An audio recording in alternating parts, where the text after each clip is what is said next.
Nós conversamos agora com o Sérgio Vale, nosso especialista CNN em economia, economista-chefe da MB Associados. Sérgio, obrigada mais uma vez pela sua participação aqui no CNN Money. Bom dia, Pri, Thaís. Bom dia a todos que assistem.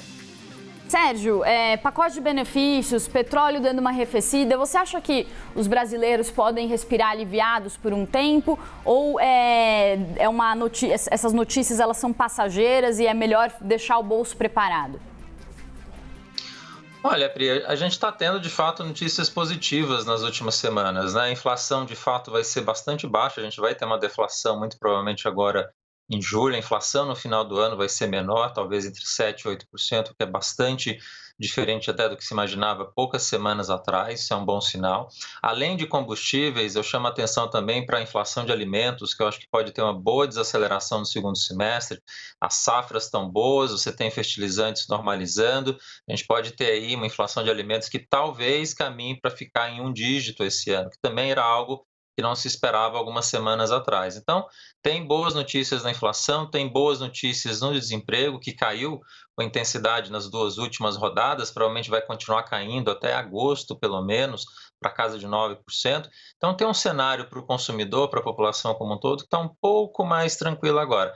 Mas não vamos relativizar completamente, porque a gente está falando de uma inflação que ainda está elevada, né, ainda vai estar em torno de 10%, quando a gente olha a medida em agosto. A gente vai estar falando de uma inflação que ainda está elevada no final desse ano. E mais, quando a gente junta todas essas questões que estão sendo feitas agora, né, especialmente por conta da questão fiscal, você está tirando a inflação esse ano e está jogando essa inflação para o ano que vem. E, ao mesmo tempo, você está ajudando no crescimento esse ano, mas está tirando o crescimento no ano que vem. Então, essa equação é um pouco complicada. Você ajuda no curto prazo, mas passado a eleição e chegando em 2023, a gente tem um grande risco de voltar a ter que discutir a questão inflacionária, voltar especialmente a ter que discutir crescimento, que tem uma enorme chance de, infelizmente, ser menor do que esse ano.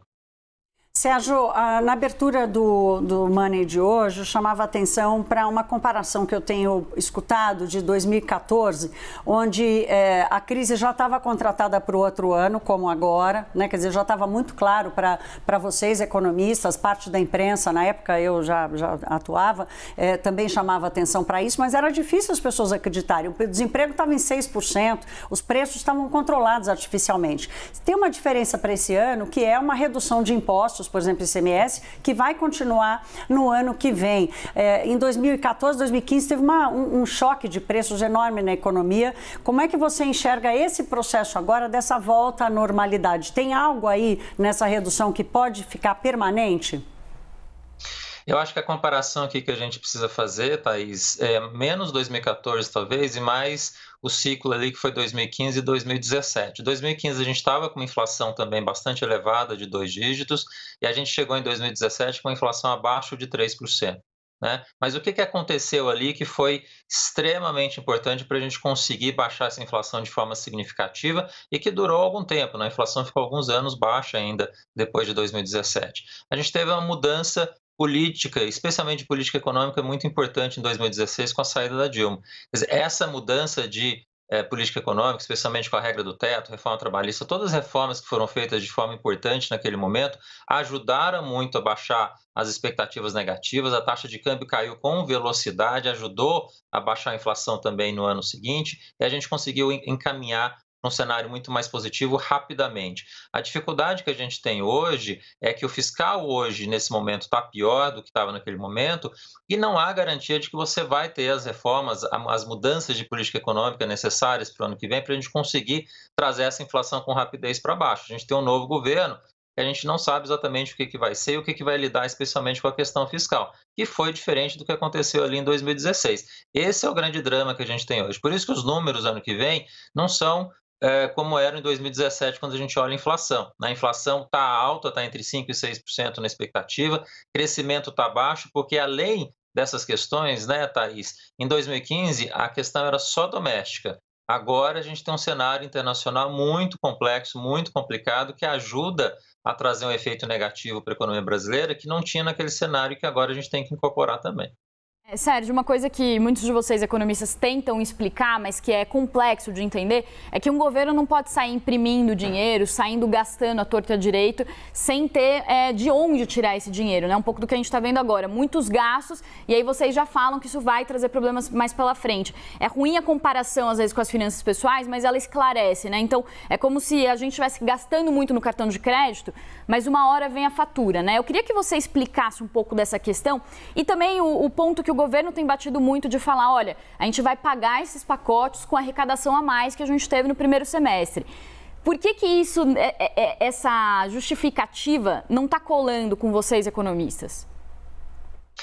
O problema, Pri, não foi essa medida específica da PEC das bondades, quer dizer, é uma coisa que a gente estava batendo já há muito tempo e, na verdade, é da base da teoria econômica, digamos assim. Quando você tem uma crise como essa e você tem uma alta sistemática de preços de vários segmentos, a gente não vê isso acontecer só em combustíveis, o ideal é você fazer uma política focalizada de renda para a população mais pobre, que tem menos proteção em relação a isso, e você faz essa distribuição de renda focalizada e temporária para ajudar enquanto a crise está acontecendo. Então, era para ter acontecido isso desde o início da crise lá atrás, em março e abril. Mas o governo quis optar e atacar por todos os lados, e aí que o mercado, a gente estressou bastante por conta disso.